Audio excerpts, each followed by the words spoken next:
오늘 부분은 로마서 15장 1절에서 2절이고요. 읽어보면 이러합니다. 믿음이 강한 우리는 마땅히 믿음이 약한 자의 약점을 담당하고 자기를 기쁘게 하지 아니할 것이라. 우리 각 사람이 이웃을 기쁘게 하되 선을 이루고 덕을 세우도록 할지니라. 오늘 본문이 로마서 15장 1절 2절인데요. 여러분들은 이 본문을 어떻게 생각하십니까? 일단 알기 쉽게 나눠서 살펴보면 이렇게 나눌 수 있을 것 같아요. 첫째, 믿음이 강한 우리는 믿음이 약한 자의 약점을 담당해야 한다. 둘째, 우리는 자신이 아닌 이웃을 기쁘게 해야 한다. 셋째, 우리는 이웃이 선을 이루고 덕을 세우도록 도와야 한다. 다 본문에 나오는 내용들이에요. 믿음이 강한 우리는 믿음이 약한 자의 약점을 담당해야 하고, 그렇게 우리를 기쁘게 하는 삶이 아닌 이웃을 기쁘게 하는 삶, 이웃이 선을 이루고 덕을 세우는 삶을 살도록 도와야 한다. 여러분들은 이에 대해서 어떻게 생각하십니까? 일단 저는 이 주제가 참 이해되지 않았어요. 우리는 자기를 기쁘게 하는 것이 아니라 이웃을 기쁘게 해야 한다. 교회 오래 다닌 지체들이라면 대부분 소요리 문답 제1문은 알고 있을 것이라 생각해요. 소요리 문답 제1문이 무엇입니까? 제1문은 이러합니다. 인생의 제일된 목적은 무엇입니까?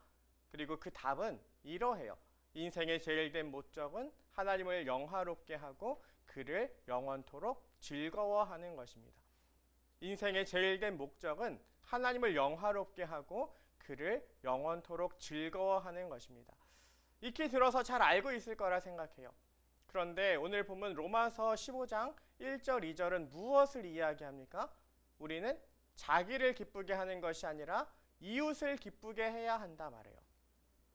우리는 하나님을 기쁘게 하고 그를 즐거워하는 삶, 이와 같은 삶을 살아야 한다 말하는데, 그렇게 하나님께 헌신할 것을 배우고 생각하며 이야기하는데, 놀랍게도 오늘 본문은요, 이웃을 기쁘게 하는 삶을 살라 이야기합니다.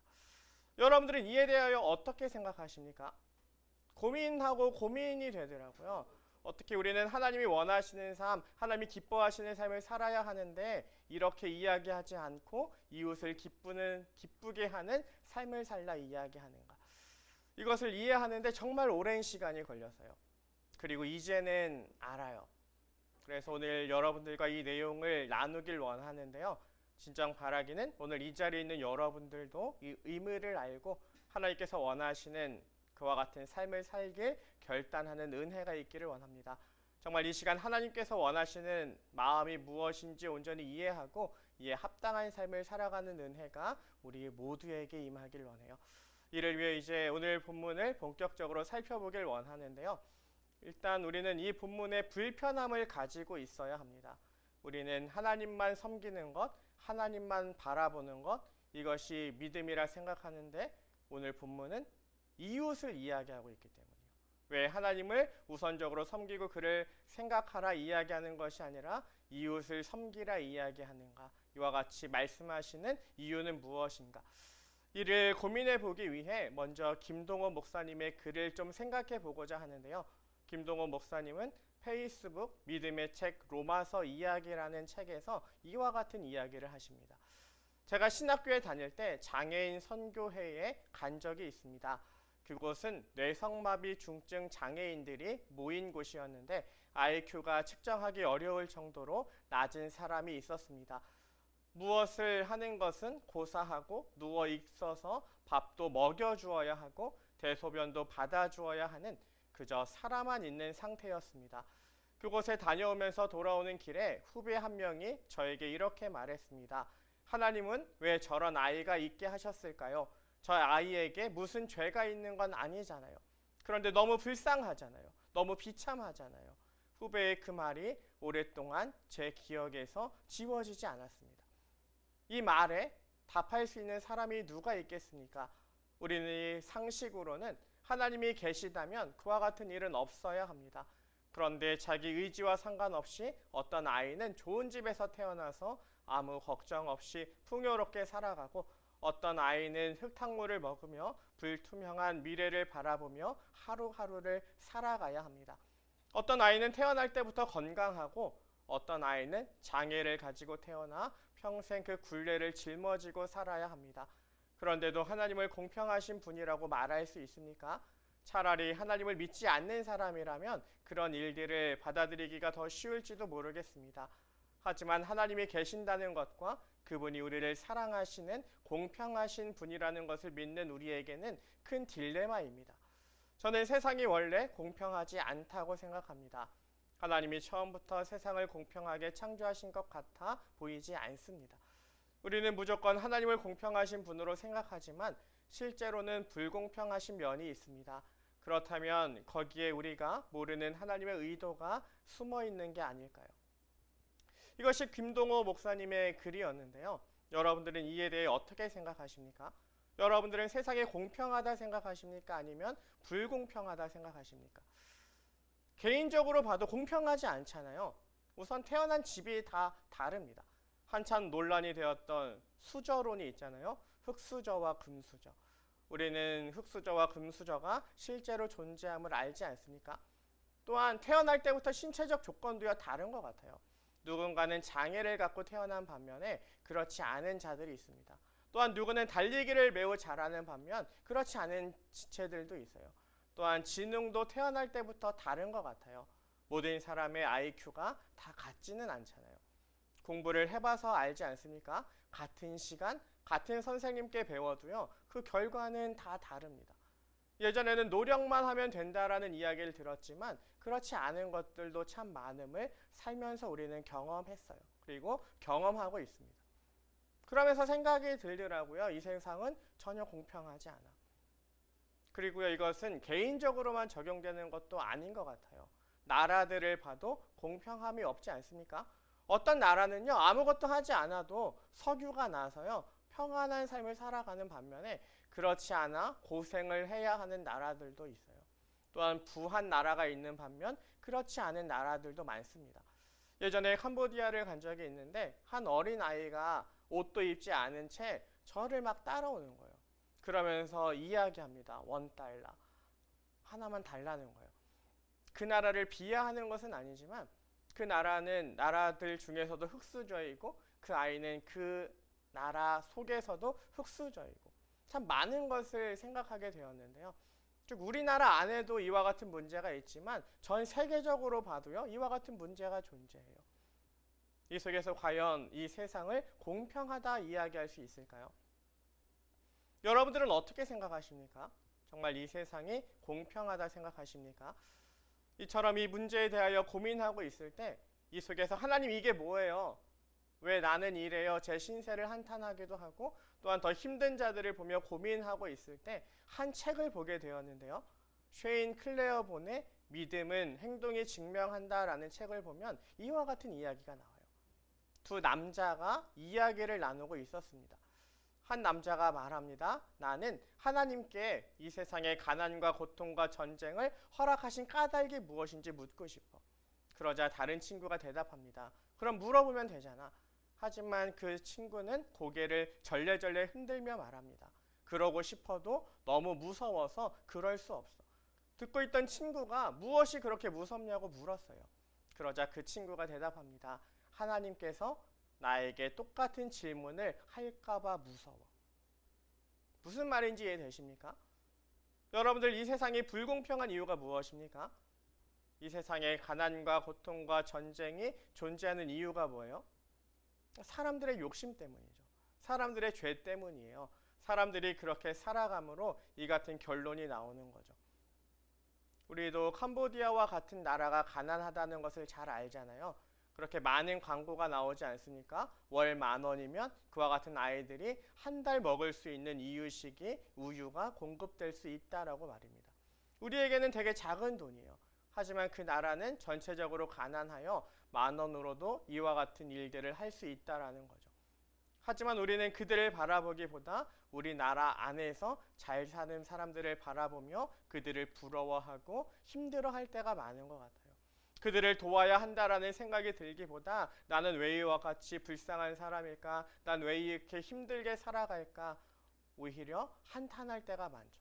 가난한 나라 아이들을 바라보기보다 이 세상 속에서 나의 부족함을 바라보며 힘들어합니다. 그렇게 불공평하다 생각하며 그들을 돌보는 것이 아니라 오히려 그와 같은 사람들을 따라가기 위해 노력해요. 그래서 쉐인 클레어본의 믿음은 행동에 증명한다에서 말하는 거예요. 하나님께서 나에게 똑같은 질문을 할까 봐 무서워. 내가 그렇게 살고 있어서 내가 그와 같은 사람을 돕지 않아서 이 세상의 가난과 기근이 끝나지 않은 것 같진 않니? 내게 다시 물어보실까 봐 두려워라고 이야기를 하고 있는 거죠. 이와 같은 사실을 고민하며 성경을 보면 하나님은 진작부터 말씀하셨어요. 레위기 19장 9절에서 10절입니다. 너희가 너희 땅에서 곡식을 거둘 때에 너희 밭 모퉁이까지 다 거두지 말고 내 떨어진 이삭도 줍지 말며 내 포도원의 열매를 다 따지 말며 내 포도원에 떨어진 열매도 줍지 말고 가난한 사람과 거류민을 위하여 버려두라. 나는 너희의 하나님 여호와이니라. 여러분들은 이 구절이 이해되십니까? 우리는 농사를 짓지 않아요. 그래서 이 구절을 그냥 쉽게 흘려보낼 때가 참 많은 것 같습니다. 하지만 이 구절은 그렇게 간단한 구절 같아 보이지 않아요. 오늘날 상황에 맞게 변화시켜 본다면 이와 같은 것들이 될 거예요. 너희가 너희 직장에서 월급을 받을 때 다 받지 말라. 다 받지 말고 일부를 가난한 사람과 불쌍한 사람들을 위하여 떼어두라. 나는 너희의 하나님 여호와이니라. 여러분들 이 말씀에 순종하실 수 있겠습니까? 월급을 다 내 것이라 이야기하지 않고 일부를 힘든 사람을 위해, 가난한 사람들을 위해 남겨놓을 수 있겠어요? 어렵죠. 불가능할 것입니다. 밀린 카드값이 얼마인데, 그죠? 하지만 실제로 하나님은 계속해서 이를 말씀하고 또한 명령하고 계세요. 예를 든다면 신명기 26장 12절입니다. 셋째 해, 곧 11조를 드리는 해에 내 모든 소산의 11조를 내기를 마친 후에 그것을 레위인과 객과 고아와 과부에게 주어 내 성읍 안에서 먹고 배부르게 하라. 성경을 보면 매해 내는 11조뿐만 아니라 3년마다 내는 11조도 있어요. 그리고 그 11조는 어떻게 사용하라 말씀하십니까? 레위인과 객과 고아와 과부를 위하여 사용하라 말씀하십니다. 그렇게 사회적으로 힘든 자에게, 어려운 자에게 그것을 주라 말씀하세요. 이처럼 나만 바라보는 세상 속에서 이것을 나누며 살라 명령하십니다. 하나님은 이스라엘 백성들에게 계속해서 이런 명령들을 주시거든요. 한 구절만 더 살펴본다면 신명기 15장 7절에서 9절입니다.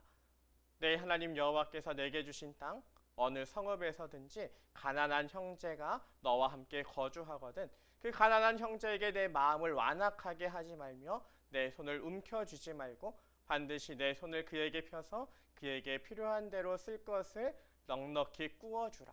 삼가 너는 마음에 악한 생각을 품지 말라. 곧 이르기를 일곱째 해 면제년이 가까이 왔다 하고 내 궁핍한 형제를 악한 눈으로 바라보며 아무것도 주지 아니하면 그가 너를 여호와께 호소하리니 그것이 내게 죄가 되리라. 하나님은 어떤 명령을 주십니까? 형제가 가난할 때 어떻게 하지 말라? 내 손을 완악하게 하지 말라. 내 손을 움켜쥐지 말라. 그에게 내 손을 펴라. 그가 원하는 것을 빌려주라 말씀하세요. 이스라엘에게는 특이한 명령이 하나 있는데 면제년이에요. 7년이 지나면 7년째 되는 해에는 모든 빚을 탕감해주는 그와 같은 하나님의 법이 있어요. 그런데 그 해가 가까이 오고 있어요. 내년이 면제년이에요. 그럼 지금 빌려주면 그 돈을 받을 수 있을까요? 없을까요? 당연히 못 받을 거예요. 내년이면 그 빚이 다 없어질 거니까. 그럼에도 불구하고 빌려주라 이야기하시는데요. 그 이유가 무엇입니까? 오늘 설교가 정말 어려울 수 있는 내용이에요. 그래서 계속해서 반복하며 들으며 이해할 수 있기를 원합니다. 하나님께서 계속해서 이와 같은 명령들을 주시는 이유가 무엇입니까? 이와 같은 삶을 살지 않으면, 이와 같이 베푸는 삶을 살지 않으면, 이와 같이 남을 배려하는 삶을 살지 않으면 이 세상은 악으로 치달을 수밖에 없기 때문입니다. 잠깐 제 이야기를 한다면 저는 28살의 목사가 됐어요. 좋을까요? 나쁠까요? 28살의 목사가 되면 좋을까요? 나쁠까요? 물론 좋은 점도 있겠지만 나쁜 점이 더 많았어요. 그 중에서 제일 힘들었던 것은 결혼할 기회가 어마어마하게 사라진다라는 거예요. 여러분들 전도사랑 소개팅 한다라는 말과 목사와 소개팅 한다는 말의 억양이 같아요? 목사가 되고 나서 모든 소개팅이 다 끊겨요. 그때부터는 선을 볼 수밖에 없더라고요. 알까 모르겠는데 그와 같은 고충이 있었어요. 또한 교회에서도 좀 힘듦이 있었습니다. 제일 힘들었던 것은요, 목사님이니까 성경을 많이 알 거야 라는 그와 같은 고정관념 때문이었어요. 저는 그냥 목사가 되었을 뿐 그저 28살에 불과했거든요. 그럼에도 불구하고 목사라는 것 때문에 어마어마한 질문들이 오더라고요. 왜냐하면 군대에서는 저희가 홀로 있는 유일한 성직자였기 때문입니다. 유일한 부대 교회의 담임 목사니까 그래서 수많은 질문들이 들어왔고요. 그 속에서 참 힘들었어요. 정말 이와 같은 질문들에 답하기 위하여 많은 공부를 할 수밖에 없었는데요. 그래서 요즘은 참 감사해요. 그래서 많은 것을 공부하고 배울 수 있었으니까. 하지만 그땐 정말 힘들었습니다. 아무튼 제가 이와 같이 쉬어가는 이야기를 하는 이유는 성경을 공부하면서 참 힘든 구절을 보았기 때문인데요. 여러분들 이 구절 한번 고민해 보시겠습니까? 신명기 15장 11절입니다. 땅에는 언제든지 가난한 자가 그치지 아니하겠으므로 내가 내게 명령하여 이르노니 너는 반드시 내 땅 안에 내 형제 중 곤란한 자와 궁핍한 자에게 내 손을 펼지니라. 무섭지 않아요? 땅에는 언제든지 가난한 자가 그치지 않는다. 땅에는 언제든지 가난한 자가 그치지 않는다. 하나님께서 이렇게 말씀하시는 이유가 무엇입니까? 땅에는 언제든지 가난한 자가 그치지 않는 이유가 뭐예요? 전 그렇게 생각해요. 이 세상에는 우리가 이해할 수 없는 일들이 너무나 많이 일어나니까. 쉽게 생각한다면 갑자기 수해를 당할 수 있잖아요. 갑자기 많은 비가 내려 큰 피해를 입을 수 있지 않습니까? 또한 갑자기 교통사고를 당할 수 있잖아요. 옛날에는 교통사고가 없으니 뭐 이런 거죠. 도끼로 나무를 하는데 도끼날이 도끼 자루에서 빠지면서 도끼날에 맞아 다치는 것. 성경에 보면 이와 같이 죽은 사람을 나오거든요. 뭐 이와 같은 사고가 있지 않겠습니까? 이처럼 이 세상에는요, 언제나 사건 사고가 일어나고요. 그 속에서 곤란한 자와 궁핍한 자들, 가난한 자들이 생겨날 수밖에 없어요. 그래서 하나님은 어떻게 살길 원하시는 거예요? 이들이 서로 돕고 살길 원하시는 거예요. 그렇게 힘든 일을 당할 때, 혼자 감당할 수 없는 일을 만날 때마다 서로 돕고 그 속에서 하나 되어 살길 원하신 거죠. 그렇게 곡식을 거둘 때 모든 것을 거두는 것이 아니라 그와 같은 사람들을 위하여 일부를 남겨두고 또한 그 속에서 그들도 살아갈 수 있도록, 그들 또한 인간다운 삶을 영위할 수 있도록 배려하길 원하신 거예요. 그리고 면제년도 만드시고 면제년이 가까이 왔다 하더라도 내가 그것을 받지 못할지라도 나를 생각해서가 아니라 그 사람들을 생각하며 그 사람들을 바라보고 꾸어주라 명하시는 겁니다. 여러분들 이와 같은 삶이 가능할까요? 불가능할까요? 이렇게 말해도 불가능할 거예요. 내가 수고하여 번 것은 다 내 것이라 생각하는 우리의 본성이 참으로 강하기 때문입니다. 내가 고생해서 얻은 것인데 왜 하나님은 이와 같이 명령을 하실까? 그래서 이것을 고민해 볼 수 있어야 해요. 우리의 본성이 너무나 죄악이 강해서 이것은 다 내 거야 라는 그와 같은 생각이 강해서 하나님께서 이와 같은 말씀을 하신 것 같아요. 오늘 설교를 시작하면서 했던 질문이에요. 기억나십니까? 오늘 설교를 시작하면서 했던 질문이 뭐예요? 이웃에게 행하는 것이 어떻게 하나님을 위한 일이 될까? 우리는 하나님께 최선을 다하면 된다 생각하는데 사람의 제일 되는 목적은 하나님을 영화롭게 하고 그를 영원토록 즐거워하는 것이다 라고 알고 있는데 왜 하나님은 자신을 잘 섬겨라가 아니라 이웃을 배려하라, 그들을 섬기라 말씀하실까? 하나님께서 이와 같이 말씀하신 이유는 무엇입니까? 이를 합쳐서 모든 것을 뭉뚱그려서 알 수 있는 진리를 깨달은 것은요, 한 가정의 이야기를 듣고 나서요. 한 부모 아래서 태어나도 살면서 자녀들이 가진 경제력은 달라질 수밖에 없잖아요. 그렇게 그 집에는 5형제가 있었다는데 넷째가 가장 잘 살았대요. 그래서 명절이 되면 그 어떤 가정보다 부모님께 넷째가 많은 용돈을 드렸다 합니다. 그런데요, 문제는 어머니가 그 돈을 쓰지 않으신다라는 거예요. 그렇게 넷째가 용돈을 주면 그 돈을 모았다가 힘든 첫째에게 그리고 그 다음으로 힘든 막내에게 주고 그리고 나서 나머지를 쓰셨다 하더라고요. 그래서 늘 불만이었대요. 왜 저러실까? 나는 어머니 쓰라고 드렸는데 왜 안 쓰실까? 나는 부모님께 최선을 다하고 있는데 왜 부모님은 내 마음을 몰라주실까? 왜 편히 살지 못하시고 저렇게 계속해서 힘들게 사실까? 그렇게 고민하다가 자신이 잘못했다라는 것을 깨달았대요. 그리고 나서 첫째와 막내를 도왔답니다. 그렇게 도우미 어머니에게 이야기했대요. 제가 형과 막내를 챙길게요. 그러니 이 돈은 부모님이 좀 다 쓰세요. 하고 용돈을 드렸더니 그때부터 어머니가 자신이 하고 싶은 것을 하시더래요. 무슨 말인지 이해되십니까? 어머니는 무엇이 신경 쓰였던 거예요? 힘들게 사는 첫째, 어렵게 사는 막내가 늘 마음에 걸렸던 거죠. 넷째가 아무리 좋은 것을 주어도 그들에게 용돈이 가는 거예요. 즉 진정한 효도는 무엇입니까? 부모님께 잘하는 것도 효도이지만 부모님이 신경 쓰이지 않게 하는 것. 그렇게 형제간에 서로 우애가 있는 것. 형제간에 서로 돕고 협력하여 부모님이 신경 쓰지 않도록 하는 것. 이것이 그것보다 더 큰 효도였던 거죠. 그렇게 지식으로 알았던 것을 저도 이제 조금씩 체험하고 있어요. 제게 두 아이가 있잖아요. 큰딸 시은이와 아들 시안이가 있는데요. 시은이가 시안이랑 싸웠어요, 얼마 전에. 그리고 저에게는 자기 손에 들린 과자를 주는데 동생에게는 안 주는 거예요. 생각해 보세요. 그렇게 시은이가 제게 과자를 줬어요. 그럼 제가 그것을 먹을까요? 시안이의 표정이 그 과자를 들고 있는 저를 향하고 불쌍한 표정을 짓고 있는데 제가 그것을 먹을 수 있겠습니까? 시은이가 저에게 주지 않으면 저는 혼내서라도 그것을 뺏어서 시안이에게 줬을 거예요. 그게 부모의 마음이더라고요. 그게 둘 다 사랑하는 부모의 마음이더라고요. 분명 시은이가 제게 먹을 것을 준다는 것, 그것만으로 시은이는 효도를 다한 것이라 생각하겠지만 부모님을 생각했다 생각하겠지만 그러나 그것이 전부가 아니더라고요. 시안이를 잘 돌보는 것, 그렇게 자신이 가진 것을 동생에게 챙겨주는 것, 그것이 그거보다 더 큰 효도더라고요. 이처럼 결혼을 하면 하나님의 사랑에 대해, 하나님의 마음에 대해 더 많은 것을 생각해 볼 수 있습니다. 그렇게 가정에 대해 소망을 가지고 결혼한 우리 청년들 될 수 있기를 바라요. 아무튼 제가 왜 이와 같은 이야기를 하는지 아시겠죠?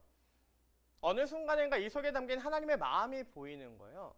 생각해 보세요. 하나님의 형상으로 다 만드셨는데 이 사람은 잘 살고요, 저 사람은 못 살아요. 하나님의 마음이 편하실까요? 모두 다 하나님의 형상으로 지으신 하나님의 자녀인데 이 사람은 풍족한데 저 사람은 힘들다면 풍족한 사람의 재물을 받는 하나님의 마음이 과연 기쁘실까요? 당연히 하나님의 마음은 가난한 자들을 향하지 않을까요? 그래서 야고보는 이와 같은 말을 하는 거예요. 야고보서 1장 27절입니다. 하나님 아버지 앞에서 정결하고 더러움이 없는 경건은 곧 고아와 과부를 그 환난 중에 돌보고 또 자기를 지켜 새 속에 물들지 아니하는 그것이니라. 진정 하나님께서 원하시는 것이 무엇인지 온전히 바라볼 수 있는 지혜가 있기를 원합니다. 우리를 사랑하시는 하나님, 그리고 우리의 사랑을 받길 원하시는 하나님께서 로마서 15장 1절에서 2절처럼 말씀하시는 이유, 믿음이 강한 우리는 마땅히 믿음이 약한 자의 약정을 담당하고 자기를 기쁘게 하지 아니할 것이라 우리 각 사람이 이웃을 기쁘게 하되 선을 이루고 덕을 세우도록 할지니라 말씀하시는 이유가 무엇인지 바라볼 수 있는 지혜가 있기를 원합니다. 사람의 제일 되는 목적은 하나님을 영화롭게 하고 그로 말미암아 즐거워하는 것이라 생각하는 우리에게 아니야, 내가 제일 원하는 것은 이웃을 사랑하는 거야, 그의 구원을 위해, 그가 하나님을 알아가기 위해 노력하는 거야 라고 말씀하시는 그 속에 담긴 하나님의 마음, 이를 경건이라 칭하시는 하나님의 마음이 무엇인지 온전히 알고 이에 합당한 삶을 살길 다짐하는 은혜가 우리 모두에게 있기를 원해요. 그리고 이 속에서 진짜 이야기하고 싶은 것은 이제부터예요. 이와 같은 설교를 하면요, 하나님께서 원하시는 세상은 이와 같은 세상이야 라고 이야기를 하면요, 여러분들은 일단 그 하나님께서 원하시는 세상에 대하여 되게 감사해요. 아, 하나님께서 원하시는 세상은 오늘날 우리가 살고 있는 세상과는 다르구나, 하나님께서 원하시는 하나님의 나라는 이와 같은 곳이구나 생각하면서 되게 감사해요. 그런데 그 후에 불평불만이 나올 때가 많은 것 같아요. 그런데 이게 뭐야? 그런데 내가 살고 있는 이 세상은 이게 뭐야? 라고 불평불만으로 끝날 때가 참 많은 것 같아요. 하나님께서 원하시는 세상은 이처럼 약자를 배려하는 세상인데 왜 저 사람들은 나를 돕지 않아? 왜 저 사람들은 이와 같이 힘든 나를 외면하고 있어라고 이렇게 남을 비난하며 원망하며 끝날 때가 참으로 많은 것 같아요. 세상 말로 피해자 코스프레를 하면서 세상을 비난하고 원망하며 힘들어함으로 설교를 마무리할 때가 참 많더라고요. 이렇게 부요한 자들을 바라보며 그들을 비판하고 끝나는 모습들을 참으로 많이 봤어요. 하지만 이것은 옳은 생각이 아닌 것 같아요. 많이 논란이 된 이야기지만 저도 김동호 목사님의 중심 생각은 존중하는데요. 한번 그 목사님의 글을 읽어드릴 테니 잘 들어보세요. 제가 포스타 집회에서 고지를 정복하라는 설교를 한 적이 있습니다. 그 내용 때문에 논란이 있기도 했습니다. 예수님은 우리에게 낮아지고 겸손하라고 말씀하셨습니다. 하지만 저는 높아져서 고지를 정복하라고 설교했습니다. 그것은 예수님이 낮아지라고 하셨을 때에는 실력이 아닌 자세를 말씀하신 것이기 때문입니다. 실력이 낮아지는 것은 겸손이 아닙니다. 그것은 그냥 낮은 것입니다. 낮아질 때도 없습니다. 이미 낮기 때문입니다. 진정한 겸손이란 자세가 낮아지는 것입니다. 실력은 높이고 자세를 낮추는 것이 예수님께서 말씀하신 겸손입니다. 실력 있는 사람들 중에 자세를 낮추지 않는 사람들이 있습니다. 그것은 잘못 사는 사람입니다. 정말 실력 있는 사람, 강한 사람이 자세를 낮추면 영향력이 생깁니다. 물이 낮은 데 있을 때는 힘이 없습니다. 높은 데에 있어도 힘이 없습니다. 높은 데서 낮은 데로 떨어질 때 힘이 생깁니다. 사람들은 자기의 욕심을 위해서, 야망을 위해서 공부하고 돈 벌고 출세하고 높아지려 하지만 우리는 하나님의 일을 위하여, 소명을 위하여 그것을 버릴 수도 있어야 하고 잡을 수도 있어야 합니다. 모든 사람이 욕심을 버린다는 이유로 자신에게 주어진 위치나 실력까지도 다 버린다면 하나님의 나라의 흐름을 주도할 책임을 감당할 수 있는 힘마저도 사라질 것입니다. 자기만을 위하여 출세하고 공부하고 돈 버는 사람이나 그 욕심을 버리겠다고 혼자 남을 먹고 물 마시며 자족감에 젖어 누워있는 사람이나 저는 둘 다 이기적이라고 봅니다. 사회적인 책임을 져버리는 행동이기 때문입니다. 남을 주기 위해 공부해 봅시다. 그렇다면 좀 더 잘하면 좋겠지요. 남 주기 위해 돈을 벌어봅시다. 그렇다면 많이 벌수록 더 좋겠지요. 무슨 말인지 이해되시죠?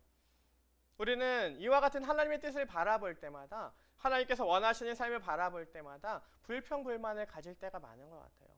이게 뭐야? 이와 같은 나의 삶은 뭐야? 왜 이와 같은 나의 삶을 그 누구도 도와주지 않는 거예요? 하나님의 마음으로 왜 나를 챙겨주지 않는 거예요? 하지만 우리가 진정 바라보아야 하는 것은 무엇입니까? 이렇게 믿음으로 행하는 사람들이 없는 세상 속에서 하나님의 뜻대로 살아가는 자들이 없는 이 세상 속에서 우리가 빛과 소금이 되겠다 다짐하는 거죠. 내가 그와 같은 삶을 살아보겠다 결단하는 것입니다. 소돔과 고모라도요 의인 10명이 없다 선포하시는데 이 세상에 그와 같은 의인, 하나님께서 원하시는 의인이 얼마나 많겠습니까? 의인인 10명이 없어 망했던 소돔과 고모라에서 나는 의인이 되어 볼 거야 라고 결단해 보는 거예요. 아무것도 가진 것 없고 보잘 것 없지만 이 속에서도 주님을 의지하며 이와 같은 세상을 살기 위해 노력하기로 결단하며 나아가 보자는 것입니다. 그리고 그와 같은 삶을 실제로 살아보는 거예요. 비록 지금은 많은 것을 하지 못하지만 우리가 함께 돕는, 매달 마지막에 돕는 칼라 파워도 있잖아요. 다음 주에요. 그리고 더 나아가 혼자 누군가를 좀 도와보는 거예요. 그렇게 하나님의 마음을 실천하기 위해, 살기 위해 노력해보고 또한 그와 같은 삶을 위하여 돈도 구해보고 출세도 구해보고 또한 열심히 나아가는 것. 그렇게 높은 자리에 올라가더라도 자발적으로 낮아질 때 우리에게 힘이 있는 거죠.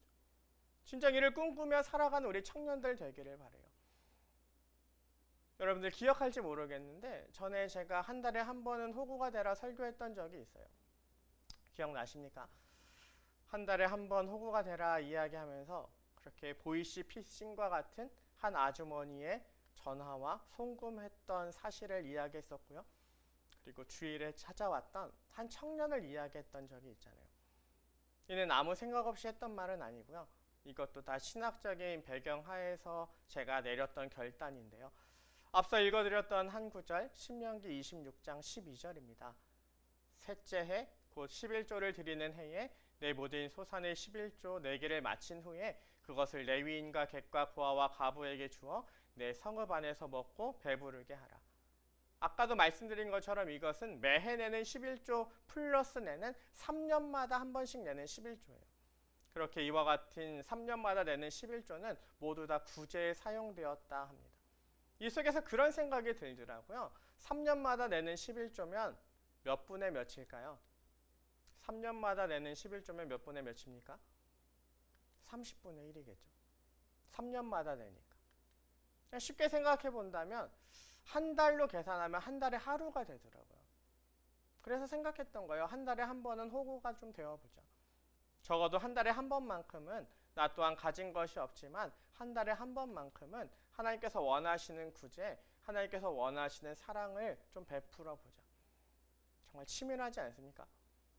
이렇게 치밀하게 성경대로 살기로 노력해야 그나마 착하게 살겠더라고요. 저 또한 그만큼 저 자신만을 생각하는 죄인이라는 거죠. 그래서 몸부림쳐 보는 거예요. 한 달에 한 번쯤은 착한 일을 좀 해보자. 나도 힘들지만, 나도 어렵지만 그래도 해보자. 진정 바라기는 여러분들에게도 이와 같은 모습들이 있었으면 좋겠어요. 한 달에 한 번 여러분들이 함께 호구가 되는 칼라파워에도 동참해보고 그 속에서 이 설교가 또 기억났으면 좋겠고 그와 같은 마음들이 쌓이고 쌓여서 진정 여러분들이 나중에 이 세상을 이끌어가는 중심이 되었을 때 이 나라를, 이 세상을 더욱더 하나님께서 원하시는 곳으로, 하나님의 사랑과 정의가 살아있는 곳으로 만들어가는 자들이 되기를 원합니다. 이 속에서 하나님께서 말씀하신 그 나라를 누리기 위해 노력하기보다 그 혜택을 주는 자들이 되었으면 좋겠어요. 그렇게 자발적으로 낮아짐으로, 자발적으로 섬김으로 세상에 영향력을 주는 자, 세상에 감당하지 못할 믿음의 사람들이 되는 은혜가 있기를 원합니다. 진정 여러분들이 이를 꿈꾸며 나아갈 때 하나님은 여러분들의 마음을 여시고 여러분들에게 힘과 능력을 주셔서 이와 같은 삶을 살게 하실 거예요. 정말 이와 같은 삶을 살아가는, 하나님의 은혜를 누리며 또한 그와 같이 하나님의 나라를 보여주는 삶을 살아가는 거룩한 주의 청년들이 되시길 주님의 이름으로 축원드립니다. 기도하겠습니다. 살아계신 하나님 아버지, 오늘도 저희들 영상으로 예배를 드립니다. 코로나19 속에서 함께 모이지 못해 이렇게나마 하나님의 마음을 나눕니다. 하지만 우리 예배를 받으시고 각자의 마음 속에서 역사하여 주시옵소서. 진정 바라고 소원하기는 이웃을 섬기라 말씀하시는 그 속에 담긴 하나님의 마음을 알아가는 자들 되기를 원합니다. 나를 기쁘게 하기보다 이웃을 기쁘게 하며 그들에게 선을 이루고 덕을 세우도록 행하라 명하시는 하나님의 마음에 합당한 삶을 살아가는 자들 되게 하여 주시옵소서. 이와 같은 삶을 살 때 하나님께서 우리를 기쁘시게 바라봄을 온전히 생각하게 하셨사오니 이에 합당한 삶 살아가는 자들 되게 하여 주시옵소서. 공정한 세상을 만들겠다고 세워진 정부임에도 불구하고 공정하지 못하고 정의롭지 못한 것을 보며 그와 같은 정부를 욕하기보다 이와 같은 삶을 살아가는 것이 얼마나 힘들고 어려운 것인지 늘 생각하게 하시고 이 속에서 분노하되 진정이 분노가 거룩한 분노가 되게 하시고 이 속에서 더욱더 노력하며 이와 같은 분노가 없는 세상을 만들어가기 위해 노력하고 그와 같은 세상을 만들어가는 주역들 되기를 원합니다. 그렇게 하나님께서 원하시는 세상이 무엇인지 세상 가운데 보이며 그와 같은 세상을 꿈꾸게 하는 자들 되게 하여 주시고 그와 같은 세상을 바라보며 이 세상에 온전히 하나님이 원하시는 세상, 그 나라 복음을 전파하는 거룩한 주의 청년들 되게 하여 주시옵소서. 바벨론의 포로로 있으면서도 이를 꿈꾸며 왕의 진미와 포도주로 자신을 더럽히지 않겠다 결단하며 나아갈 때 다니엘과 함께 역사하신 아버지 하나님, 오늘도 이를 꿈꾸며 나아갈 때 이 자리에 머리 숙여 기도하는 주의 청년들과 함께하여 주시고 진정 겸손함으로 사랑함으로 나보다 남을 낮게 여기며 서로를 품고 사랑함으로 하나님의 나라를 만들어가는 자들 되게 하여 주시옵소서. 그렇게 이 땅 가운데 하나님의 나라를 보여주며 그 나라를 꿈꾸게 하는 귀한 주의 청년들, 복음의 산증인들 되게 하여 주시옵소서. 이 시간 이를 다짐하며 나아갈 때 우리와 늘 함께 하시는 성령님, 늘 평안과 기쁨으로 이 길 갈 수 있도록 우리를 인도하여 주실 줄 믿사오며 살아계신 예수님의 이름으로 기도드립니다. 아멘. 축도하겠습니다.